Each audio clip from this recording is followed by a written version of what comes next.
Hi everyone, my name is Andrew Knack. I'm the City Councillor in Ward 1, but also serving as the Council Rep on the Accessibility Advisory Committee. I'm Zachary. I'm the Chair of the Accessibility Advisory Committee.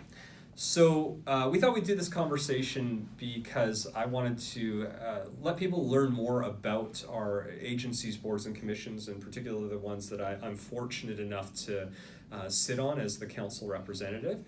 And so, yeah, we invited Zachary out here to really just tell us a little bit more about the Accessibility Advisory Committee, and we'll start there. Sure. So the Accessibility Advisory Committee has actually been around for quite a while. It was founded in 1988, but under a different name. It was known as the Advisory Board on Services for Persons with Disabilities. That's quite a mouthful. Yeah. So we decided we better change that, and it also provided a bit of a way for people to better understand what that actually meant, what our committee was all about. So that being said, the committee helps advise council on different accessibility issues, things that might impact citizens who have disabilities, and hopefully make the city a bit more inclusive for everyone. Absolutely. So I know there have been a lot of examples of the work that you've been doing over the years, but do you want to give us one or two examples of something that people might not realize was really the result of Accessibility Advisory Committee? Yeah, so there's a lot of things that we touch, which kind of makes us quite unique in the fact that most things actually have an accessibility lens to it. So a good example of a project that we worked on obviously was the downtown arena. Yeah. We were involved right from the get-go, and that project was probably about 4 or 5 years. We looked at everything from where we would enter into the building, where the elevators were, what sort of other accessibility features are included, such as the hearing loops that are at the guest services desk, and of course the seating, which is the most important, probably, or the most highest profile, if you will. But we also tackle issues around parking, transportation.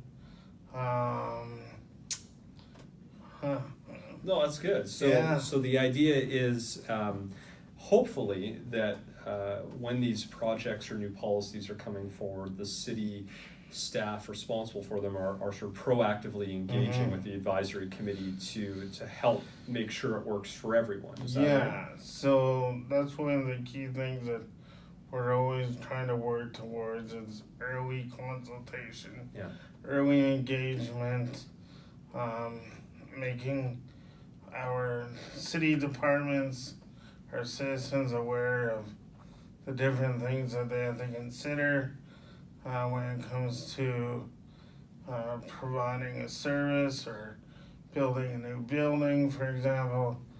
It's not always a cookie cutter approach, and the earlier that you can consult with us, the better, because you don't want to be 75-80% done a project, for example, and then you go, oh, well, what about this? Yeah.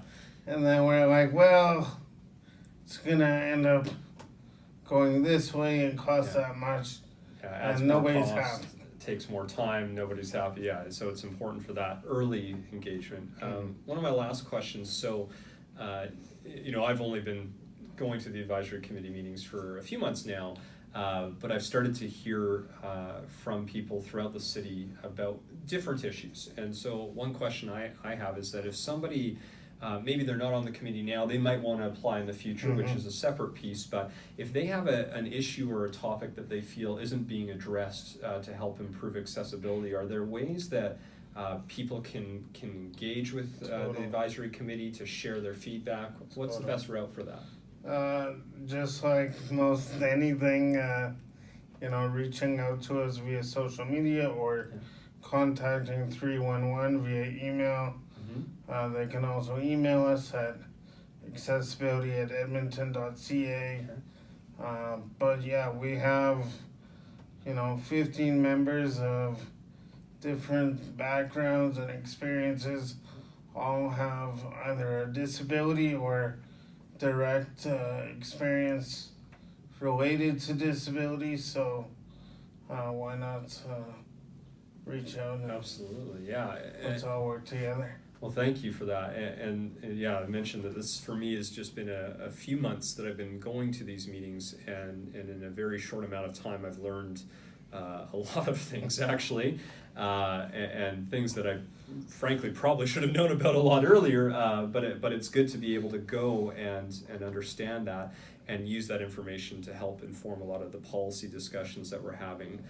So for everyone else, if you're interested, you heard how you can get in touch with them, but you can also just visit the website for the Accessibility Advisory Committee if you want to see all of the work that they've been doing over the years. All of our advisory boards and agencies and boards and commissions put out annual reports, so you can see what's been they've been working on. And then, yeah, if there's anything you have related to accessibility that you wanted to share your thoughts on, again, please take advantage of those opportunities. You can reach out to me as well. And I just wanted to thank you, Zachary, for this conversation. It's really great to see the work that, everyone on the AAC does. And we often forget, they're all volunteers who are dedicating their time, who spend hours upon hours every month to make the city better. And so thank you for being the chair of the committee. You're doing an excellent job, and to everyone who's been helping out.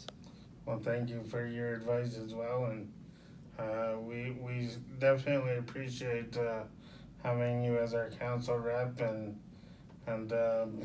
you've added a lot of